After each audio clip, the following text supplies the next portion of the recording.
The Joe Rogan Experience. I feel like I've gained, this is part of what I was referring to earlier where I said, like, we're learning to dance and the party's almost over. Mm-hmm. I feel I don't have kids. I've been around kids.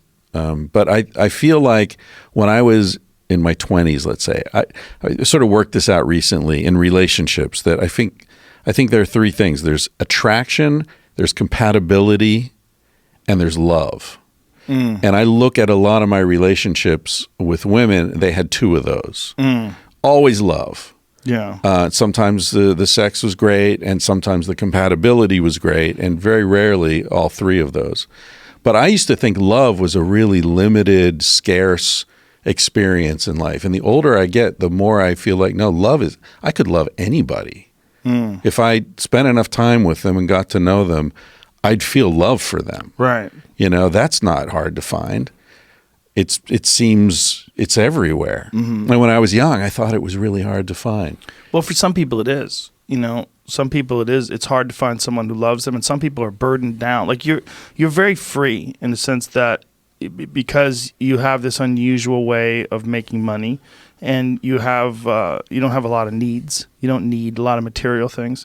Some people are very burdened by these needs, and they're not free, and they're confined to a job, and it's very difficult for them to meet anybody, right? And then they're also stressed out all the time because of bills and horse shit, and then work politics and work dynamics and dealing with the fucking environment of the office. Yeah. And you got a boss that's an asshole who's like, you have board meetings and shit, and everybody's got to sit there and get cancer while this asshole talks.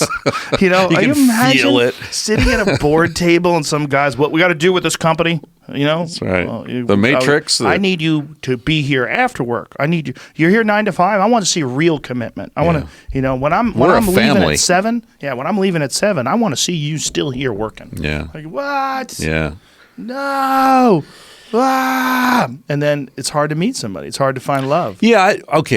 Certainly you're right about that. I didn't really mean in a dating sense so much as just like a compassion sense. Okay. You know what I mean? Right. That everybody's lovable. Sure. Like one of the things that I love doing in my podcast is meeting somebody who's never told their story before and never even thought of their life in terms of a narrative.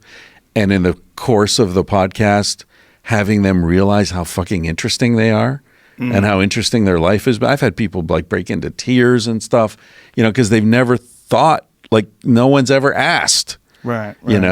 Everybody's interesting. Everybody's got some kind of bizarre story to tell. Often they don't know it, And I feel the same way, like everybody's lovable. I'm not talking about romantic love. I know what you're saying. Yeah. I'm just like, yeah, and you reminded me of when you're talking about seeing the full person's life. Sometimes I've looked at like women that I was with who are 35 years old, and I like see the old lady in them and be moved by that. Like you're going to be a beautiful old lady. I'll be dead. I'll you're be gone. a weirdo. Yeah. I see that, and I'm like, I got to get out of here before she becomes an old lady.